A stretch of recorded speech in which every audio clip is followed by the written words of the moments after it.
Ini adalah opini seorang jamaah yang menamakan dirinya murid gemblung.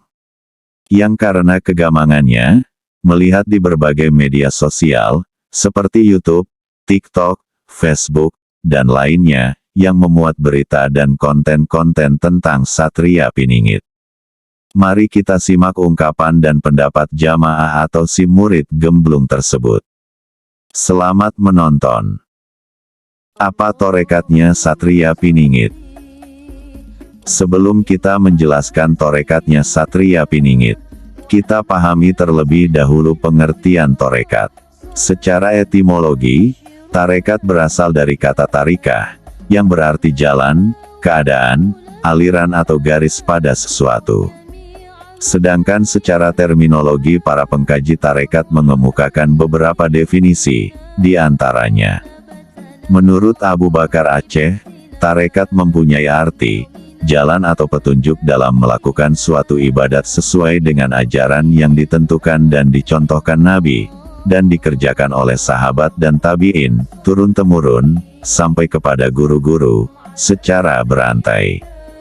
Menurut Al-Taftazani, tarekat diartikan sekumpulan sufi yang terkumpul dengan seorang syaikh tertentu, tunduk dalam aturan-aturan yang terperinci, dalam tindakan spiritual, hidup secara berkelompok, di dalam ruang-ruang peribadatan, atau berkumpul secara berkeliling dalam momen-momen tertentu, serta membentuk majelis-majelis ilmu dan zikir secara organisasi. Menurut Harun Nasution, tarekat berarti jalan yang harus ditempuh seorang calon sufi, agar ia berada sedekat mungkin dengan Allah. Menurut Nurholis Majid, tarekat adalah jalan menuju Allah, guna mendapatkan ridhonya, dengan mentaati ajaran-ajarannya. Menurut Al-Syaikh Muhammad Amin Al-Qudri, tarekat diartikan, pertama, mengamalkan syariat, melaksanakan beban ibadah dengan tekun, dan menjauhkan diri dari sikap yang sebenarnya memang tidak boleh dipermudah. Kedua, menjauhi larangan dan melakukan perintah Tuhan, sesuai dengan kesanggupan, baik larangan dan perintah yang nyata maupun tidak. Berdasarkan beberapa definisi secara istilah tersebut, dapat disimpulkan bahwa tarekat mempunyai dua pengertian. Pertama, tarekat sebagai pendidikan kerohanian, yang dilakukan oleh orang-orang yang menjalani kehidupan tasawuf, yang secara individu untuk mencapai suatu tingkat kerohanian tertentu. Dan pengertian yang kedua, yaitu tarekat sebagai sebuah perkumpulan atau organisasi, yang didirikan menurut aturan yang telah ditetapkan oleh seorang syaikh, yang menganut suatu aliran tarekat tertentu. Ajaran-ajaran tasawuf yang harus ditempuh, untuk mendekatkan diri kepada Allah, merupakan hakikat tarekat yang sebenarnya. Tasawuf adalah usaha mendekatkan diri kepada Allah. Sedangkan, tarekat adalah cara dan jalan yang ditempuh seseorang, dalam usahanya mendekatkan diri kepada Allah. Hal ini menunjukkan bahwa tarekat adalah tasawuf yang berkembang dengan beberapa variasi tertentu, sesuai dengan spesifikasi yang diberikan oleh seorang mursyid kepada salik yang akan memulai, dan mengerjakan segala amalan dan kebajikan yang diperintahkan oleh mursyidnya.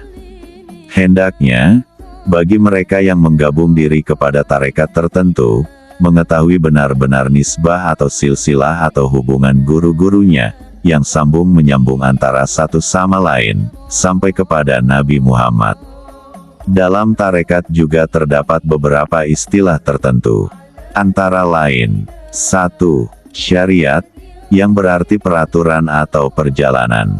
Para ahli berpendapat berupa amalan-amalan lahir, semisal salat, puasa, dan lain-lain.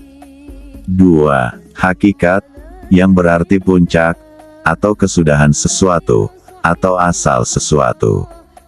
Namun di dalam istilah tarekat berarti sebagai kebalikan syariat, yakni yang menyangkut batin. 3. Marifat, berarti pengetahuan atau pengalaman. Menurut istilah, marifat adalah alam mengerjakan syariat dan hakikat. 4. Suluk, berarti menempuh perjalanan. Dalam tasawuf, suluk adalah ikhtiar atau usaha, dalam menempuh jalan, untuk mencapai tujuan tarekat. Orang yang menjalankan ikhtiar tersebut, dinamakan salik. 5. Manazil, artinya tempat-tempat perhatian yang dilalui salik yang melaksanakan suluk. 6. Awiyah, adalah merupakan suatu ruang, tempat mendidik calon-calon sufi. 7. As-sukar, maksudnya sebagai salah satu sikap, dalam ibadah dan halwat.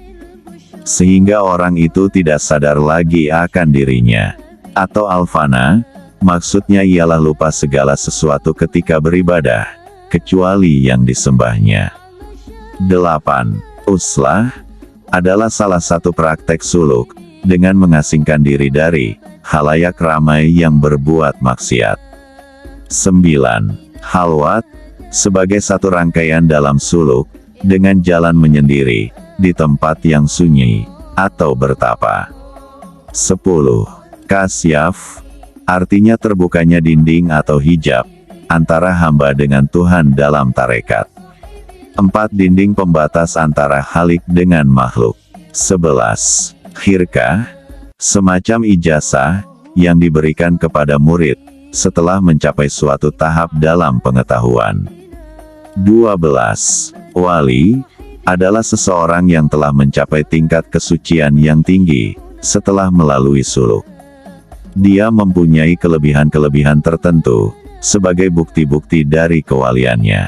13. Keramat, adapun yang dimaksud dengan keramat adalah keistimewaan yang dimiliki seorang wali tersebut. Secara umum tarekat dibagi dua, yaitu tarekat wajib dan tarekat sunnah. 1. Tarekat wajib, yaitu amalan-amalan wajib, baik fardu ain dan fardu kifayah yang wajib dilaksanakan oleh setiap muslim. Tarekat wajib yang utama, adalah mengamalkan rukun Islam. Amalan-amalan wajib ini sudah ditentukan oleh Allah Subhanahu wa Ta'ala, melalui Al-Quran dan Al-Hadis. Contoh amalan wajib yang utama adalah salat, puasa, zakat, haji. Amalan wajib lain antara lain, menutup aurat, makan makanan halal dan lain sebagainya.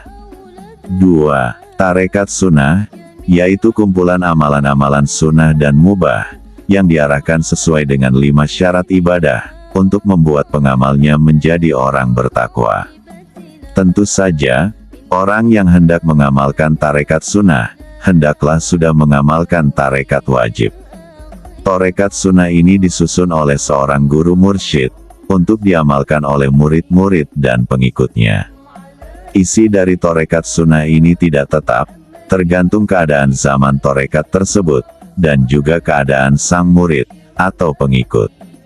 Hal-hal yang dapat menjadi isi tarekat sunnah ada ribuan jumlahnya, seperti salat sunnah, membaca Al-Quran, puasa sunnah, wirid, zikir dan lain sebagainya. Tarekat yang dijalankan oleh Satria Piningit, adalah berdasarkan apa yang diajarkan, oleh Kanjeng Nabi Muhammad SAW, yaitu rukun iman dan rukun Islam. Islam adalah, engkau bersaksi, tidak ada yang berhak diibadahi dengan benar, melainkan hanya Allah, dan sesungguhnya Muhammad adalah Rasul Allah, menegakkan salat, menunaikan zakat, berpuasa di bulan Ramadan, dan engkau menunaikan haji ke Baitullah, jika engkau telah mampu melakukannya.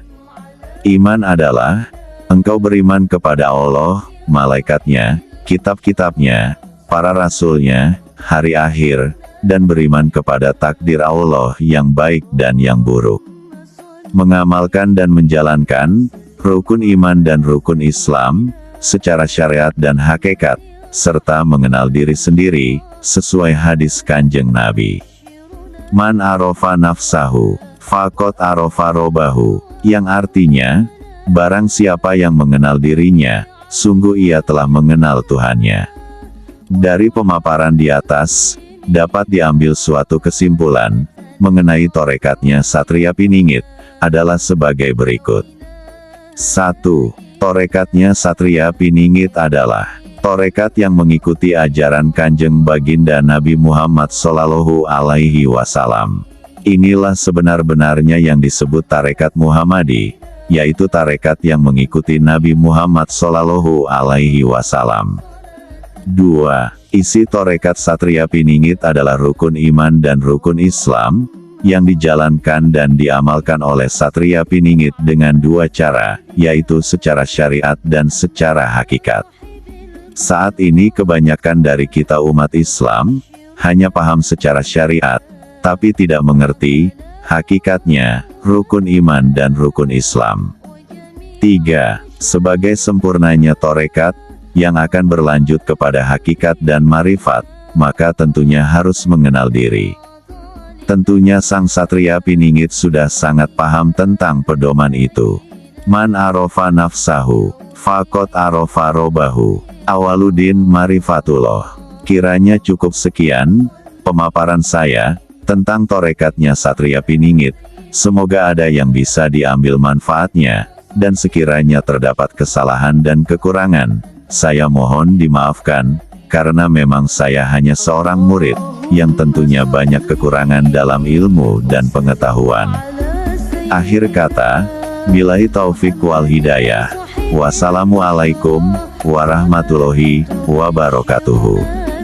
Salam hormat, salam santun. Tertanda, Murid Gemblung.